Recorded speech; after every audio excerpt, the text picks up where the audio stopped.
2, 3 e gravando!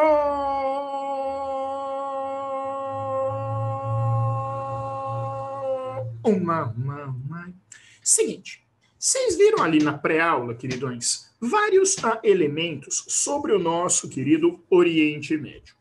Como aqui a gente se volta muito mais ali para as provas vestibulares, o que é mais cobrado? Por que o Oriente Médio, que forma que o Oriente Médio ele é presente nessas provas? O principal elemento, o principal fator cobrado do Oriente Médio são os seus inúmeros conflitos. Não é à toa que essa região ela é classificada como o barril de pólvora do mundo. Por quê? Porque é uma região de uma grande instabilidade. E de onde que vem essa instabilidade política que acaba levando a uma instabilidade econômica dentro do Oriente Médio? Como tudo em geografia, queridões, os fatores, eles são enormes. Vocês viram ali agora na pré-aula as suas condições físicas. Estamos falando de uma região de solos pobres, devido principalmente à presença do clima desértico, causado sobretudo pela zona de alta pressão ali do Trópico de Câncer, onde nós vamos encontrar uma escassez física hídrica. Ao longo de todo o Oriente Médio, queridões, a gente encontra 3 grandes rios. O Tigre e o Eufrates, que praticamente correm em paralelo ali no Iraque, nascendo na Turquia, e o Rio Jordão, que nem é assim um grande rio. O Rio Jordão tem 350 quilômetros. Só para a gente comparar, o Rio Tietê, ele tem 1.100 quilômetros. Ele é quase 4 vezes maior que o Rio Jordão, mas mesmo assim, o Rio Jordão, ele é um rio extremamente importante, porque faltam outros rios. Você tem países inteiros, como a Arábia Saudita, como o Omã, como o Kuwait, como o Irã, que praticamente não tem rios, não tem recursos hídricos. Então, isso faz dessa região uma região de solos muito pobres. Dessa maneira... Ixi, eu tô travado? Destravei. Dessa maneira, queridões, as disputas pelas áreas cultiváveis sempre foram muito fortes nessa região. Sempre vários povos disputaram as poucas áreas cultiváveis, ali na borda do Mediterrâneo, ao longo da bacia desses rios que eu citei, ou mesmo ali próximo ao Golfo Pérsico, as passagens estratégicas. Só que é uma região de subsolo, de solos pobres, mas de subsolos ricos. O petróleo do Oriente Médio, queridões, desde o século XIX, ele chama a atenção pela sua quantidade e também pela sua facilidade de extração. Você tem lugares como o Kuwait, por exemplo, que o petróleo é encontrado a menos de 1 metro de profundidade, o que torna a sua extração muito fácil, muito pouco custosa, o que aumenta muito os seus ganhos com ele. E esse petróleo, e necessariamente o controle desse petróleo, também sempre trouxe para o Oriente Médio muita interferência estrangeira. As potências europeias inicialmente e depois Estados Unidos e União Soviética durante o período da Guerra Fria sempre quiseram fazer do Oriente Médio um lugar de estados satélites que obedecessem ali às suas vontades, que obedecessem ali às suas que aceitassem a sua influência para que conseguissem ter acesso a esse petróleo. Então você já somou aspectos físicos, influência estrangeira e você ainda tem a verdadeira heterogeneidade que você tem ali. Uma heterogeneidade étnica, você tem ali diversas etnias espalhadas, você tem árabes, você tem persas, você tem sumérios, você tem hebreus, você tem turcos, você tem curdos, você tem armênios, você tem afegãos, você tem um conjunto ali de etnias que, além de falarem diferentes línguas, expressam diferentes religiões. Se a gente pegar só o caso de Jerusalém, a cidade sagrada de Jerusalém, ela é sagrada para as 3 maiores religiões monoteístas do momento. Ela é sagrada para o judaísmo, ela é sagrada para o cristianismo, ela é sagrada para o islamismo. E se não bastasse a presença das 3 religiões, você tem ainda as subdivisões. os judeus ortodoxos, os judeus reformistas, os cristãos católicos, os cristãos ortodoxos, os cristãos os aloístas, os muçulmanos xiitas, os muçulmanos sunitas, os muçulmanos banto, e você tem toda essa mosaico. Então você tem, queridões, vários elementos que causam conflitos. Mas talvez a grande raiz dos conflitos, ou o conflito símbolo do Oriente Médio, seja aquilo que a gente chama de questão palestina. E é sobre ela que a gente vai falar mais nesse momento. Vou aqui mandar o link para vocês dos slides, para a gente poder falar a respeito disso. Tudo certo por enquanto? Enquanto o meu Chrome aqui finge que eu não estou falando com ele, então ele não obedece às minhas ordens. Ai, tá, filho. Ai, papai tá com pressa, é sábado, eu sei, todo mundo quer descansar.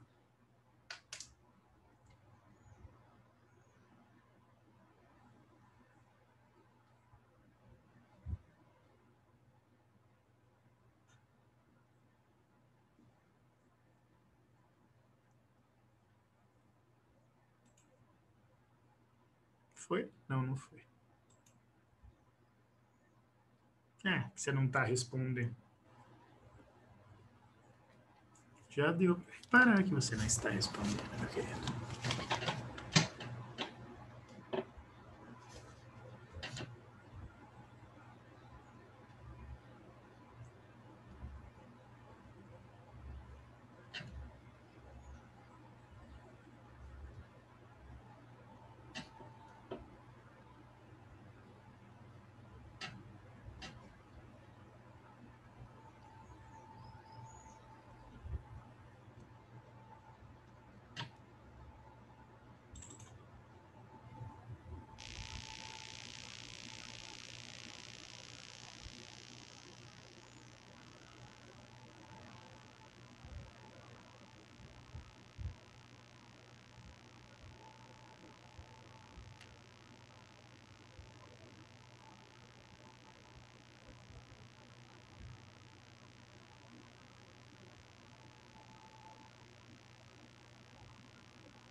Aqui, questão palestina.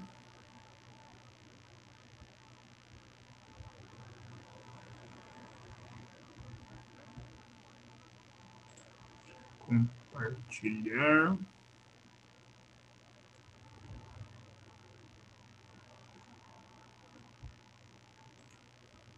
Copiar. Chat.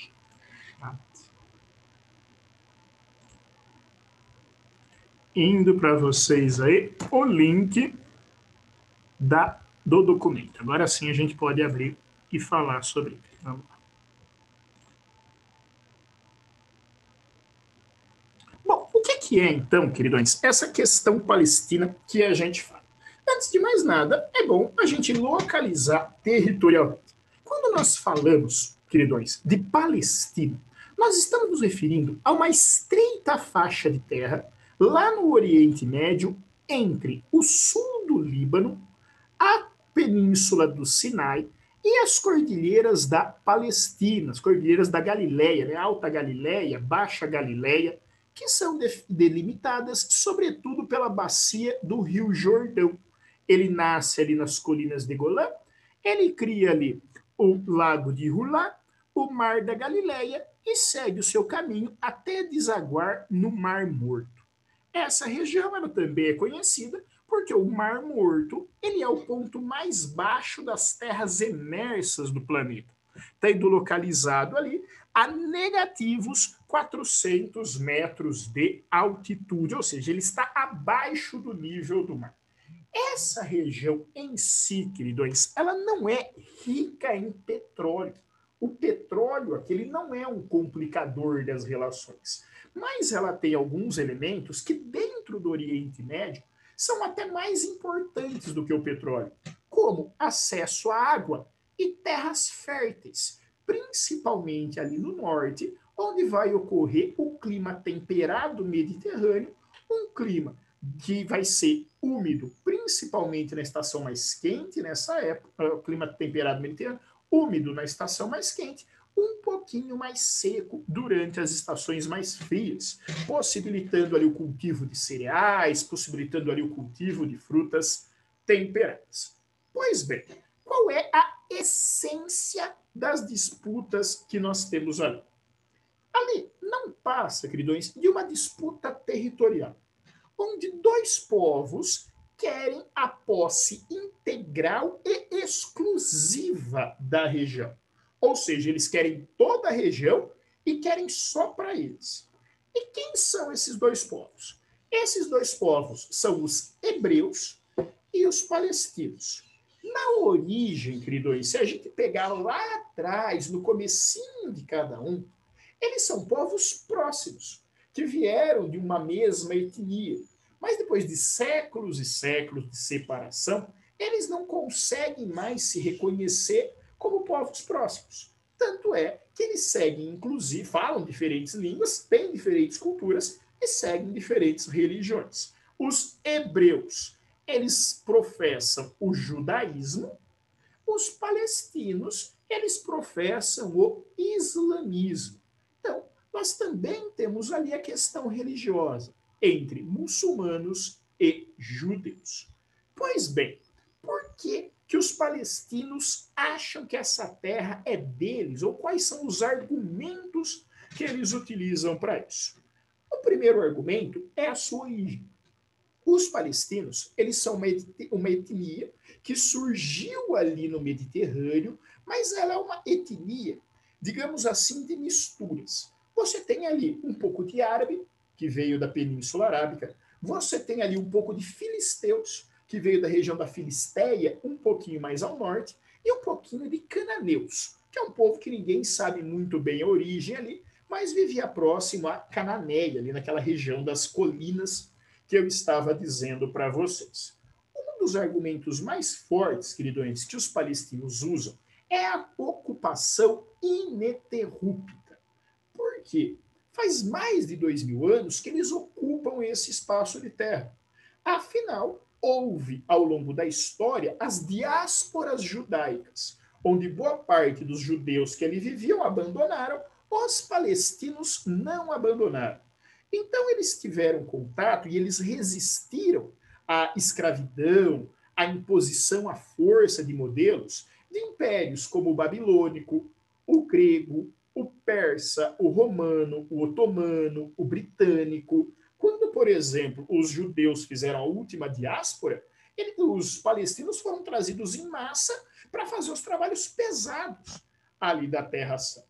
Além de que Jerusalém é uma cidade sagrada para os muçulmanos, porque dizem que foi ali que o profeta Maomé passou os seus últimos dias. Maomé estava de passagem por Jerusalém quando, ao bordo ali, montado em seu cavalo branco, o Al-Burak, ele ouviu Alá falar no seu ouvido, falou, cavalga.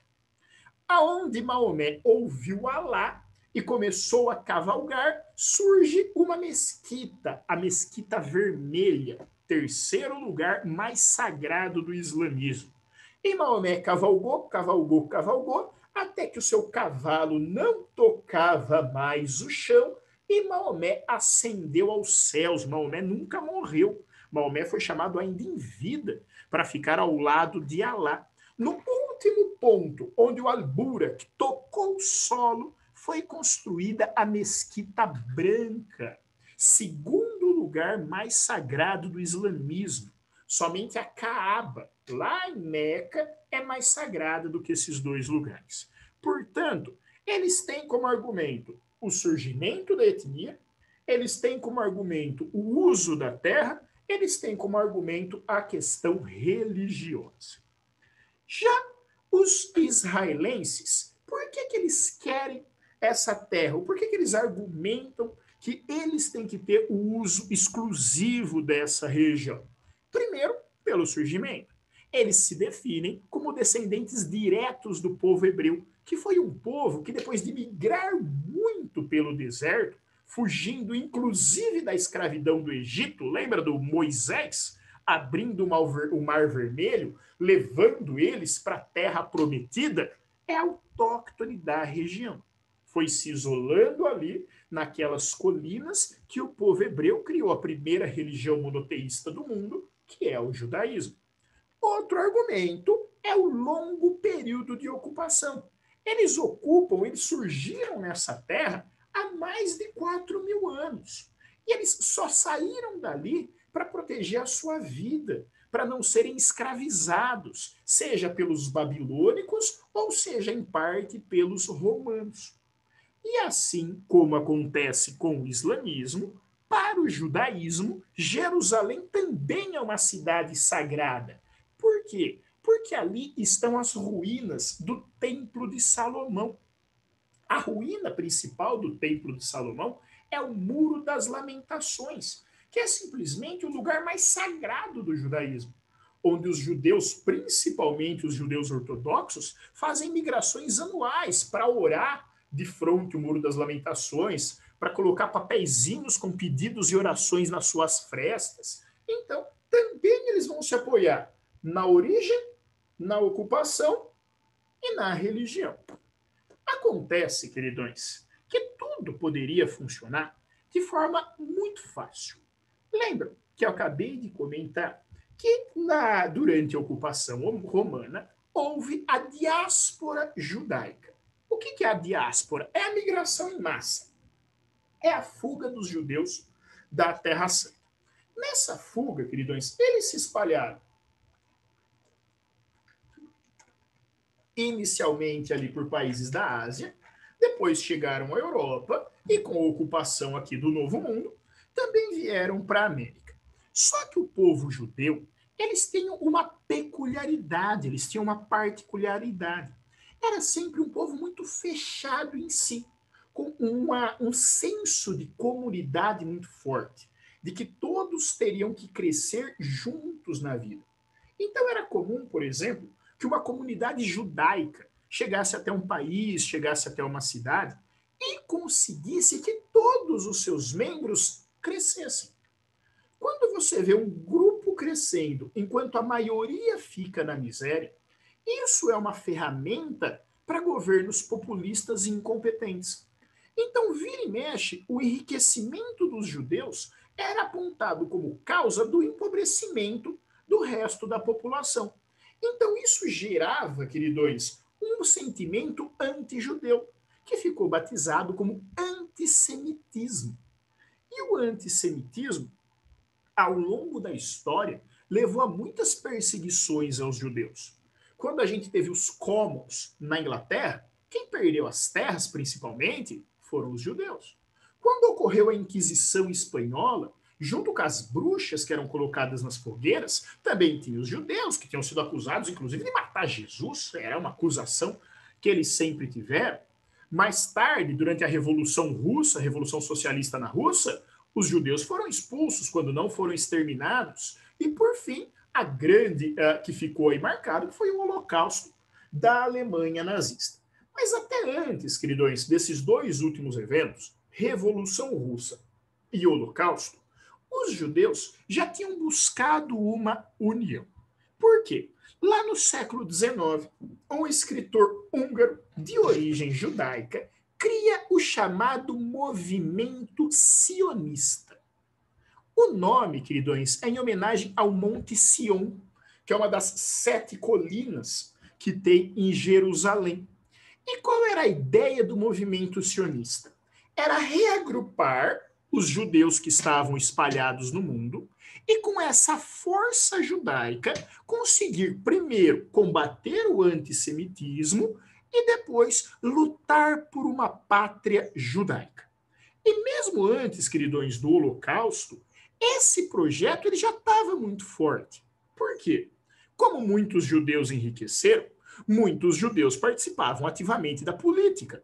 Em países como a Inglaterra, em países como a França, em países como a Alemanha, em países como os Estados Unidos. Então, por várias vezes, esteve próximo o país judeu. O Texas quase foi transformado na pátria judaica. O Uruguai quase foi transformado na pátria judaica. Uma parte do Chile foi oferecida para ser a pátria judaica. A ilha de Madagascar quase recebeu uma pátria judaica. Mas os judeus do movimento sionista nunca que topavam. Falaram, não, deixa para lá, não, aí não é legal, o Uruguai é muito plano, Madagascar tem muito lêmure, eles ficam se remexendo muito, isso atrapalha a gente. Sabemos. Acontece que eles queriam o quê? O grande projeto do movimento sionista era retornar para Jerusalém. Entre o século XIX, queridões, e o comecinho do século XX, Jerusalém estava sob o controle do Império Turco-Otomano. E o Império Turco-Otomano ele já estava decadente. Então a sua vigilância de fronteira, a sua força imperialista estava muito fraca. E os judeus começaram lentamente a retornar. Só que conforme eles retornavam, eles compravam terras próximas aos palestinos e as relações eram boas.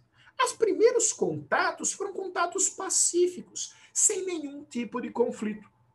Durante a Primeira Guerra Mundial, o Império Turco-Otomano se envolve nela e perde, e ele é desfeito. Essa região, então, ela passa ao controle do Reino Unido, que passa a controlar toda ali a região do Oriente Médio, junto com a França, né, acordos de Sykes-Picot, e depois passa a controlar especificamente essa região da Terra Santa. Lá na Terra Santa, eles colocam como governador geral o Lord Balfour, que por coincidência da vida, ele era judeu. O que faz o Lord Balfour?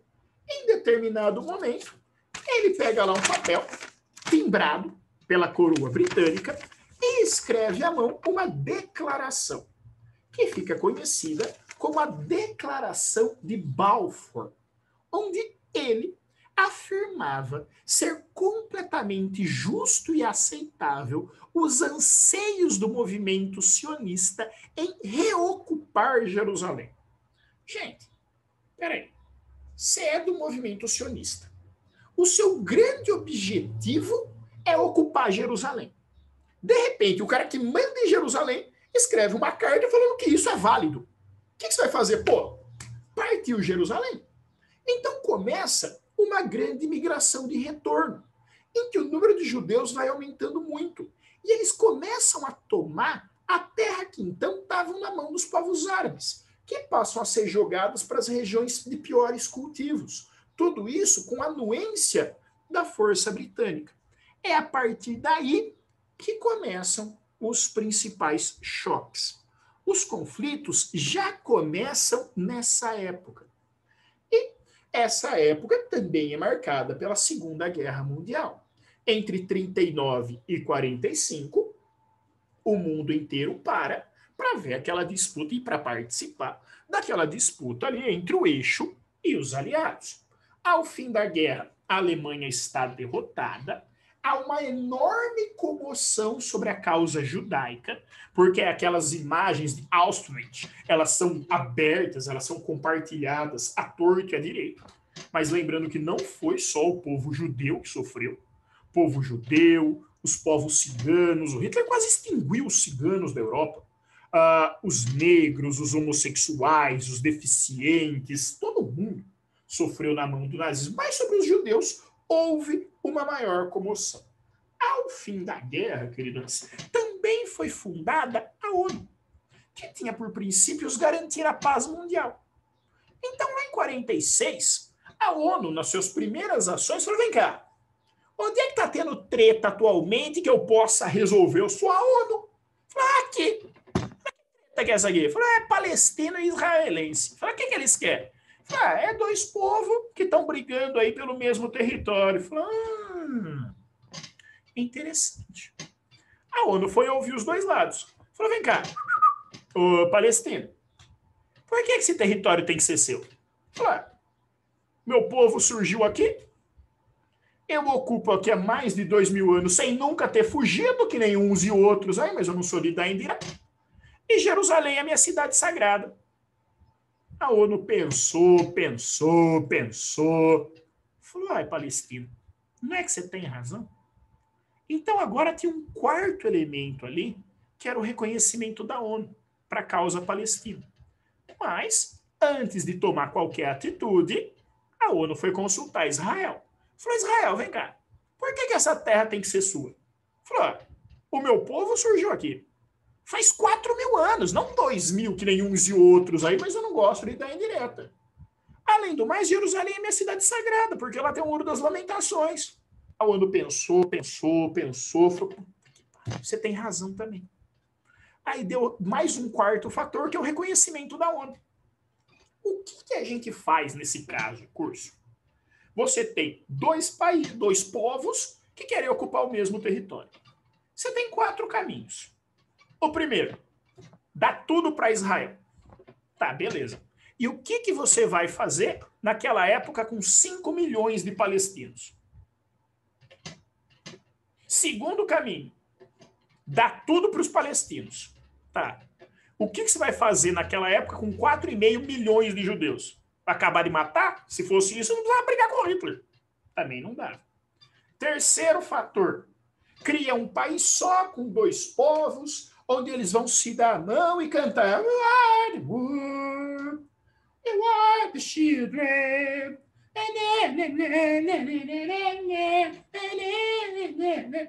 Não ia dar. Essa experiência de países multiétnicos já estava fracassando lá na nossa querida África. Então, você poderia estar lançando esses países... Gostou da musiquinha, né, gente? Você poderia estar lançando esse país para uma guerra civil. O mais certo, queridões, foi o que foi feito. Peraí, você tem 2 países. Vocês não vão conviver em paz? 2 povos? 2 países. Então vamos fazer a partilha da Terra Santa? Vamos. Em 1947, a ONU deu o seu plano de partilha. Nessa época, Israel tinha 48% da população, a Palestina 52%. Pá, fez a partilha. Israel ficou com 60% do território, incluindo o acesso ao Lago de Hala, o acesso quase exclusivo ao Mar da Galileia, boa parte do acesso ao Mar Vermelho, as terras mais férteis do norte e a saída para o Mar Vermelho ali no Golfozinho, que eu esqueci o nome. Israel, tá boa essa proposta para você? Tá legal. Então assina aqui ó, o plano de partilha, que assim que você assinar, a ONU já te reconhece como país. Fechou, beleza. Israel assinou o plano de partilha, a ONU reconheceu Israel como país, pronto, problema resolvido. A Palestina, que tinha 52% da população, ficou com 40% do território, contando a faixa de Gaza, um pedação desértico que você tem ali na fronteira com o Egito, o sul do Líbano, que beleza, ali tinha terras férteis, e a Cisjordânia, que é um resultado que é um lugar muito montanhoso, muito seco. Além de ter um acesso restrito ao Mar Vermelho, não ter acesso ao Lago de Hala e ter poucas áreas ali no Mar da Galileia. Jerusalém, que os 2 povos que iriam para a capital, foi escolhida como uma cidade internacional que os 2 países co-administrariam e que os cristãos, que são um terceiro povo que considera Jerusalém sagrado, teria acesso livre. Beleza. Palestina, topa. Você assina a partilha, a gente reconhece você como país, fechou. A Palestina não topou. Falou, bateu a cabeça, irmão. Eu sou a maior parte da população. Você me dá a menor parte do território. E ainda todo fragmentado, assim, todo zoado. Você está achando que eu sou um idiota? Falei, então você não vai assinar a Palestina? Falei, não vou. Também não vou te reconhecer como país. Falei, então não reconhece. Tá, então não reconheço. Pronto. a Palestina não aceitou a divisão da ONU e não foi reconhecida como Estado independente. Resultado, ao perceber isso, Israel começou um plano de expansão, anexando as partes que até então eram as partes mais férteis do território palestino, principalmente ali o norte, na fronteira com o Líbano. Os palestinos, queridões, receberam isso muito mal. Começaram ali alguns conflitos, mas a Palestina não aceitava. Como os palestinos eram inferiores militarmente, muitos, ao invés de lutar, resolveram migrar para os países vizinhos. Foram ali para o Líbano, foram para a Jordânia, foram para a Síria, foram para o Egito. Só que nesses países, queridões, os palestinos não são muito bem-vindos. Por quê? A Jordânia é um país árabe. Os palestinos não são árabes. O Egito, tá lá, é meio árabe, meio nilótico, mas também não aceitou bem os palestinos. O Líbano, o Líbano até que aceitou e fundou o Hezbollah, inclusive. A Síria também não aceitou muito legal, porque é um povo maronista. Esses países, então, resolveram se reunir, recuperaram a chamada Liga Árabe e foram conversar com Israel. Falou, vem cá, seu Israel, você acabou de chegar, legal, a gente já não gosta muito de você mesmo, você é judeu, a gente a gente é muçulmano, mas por que você está expulsando os palestinos? Vamos negociar. Falou, não, Israel não aceitou negociar. O que aconteceu? Os países da Liga Árabe atacaram Israel quando ela tinha menos de um ano enquanto nação. Tanto é que isso ficou conhecida como a Guerra da Independência.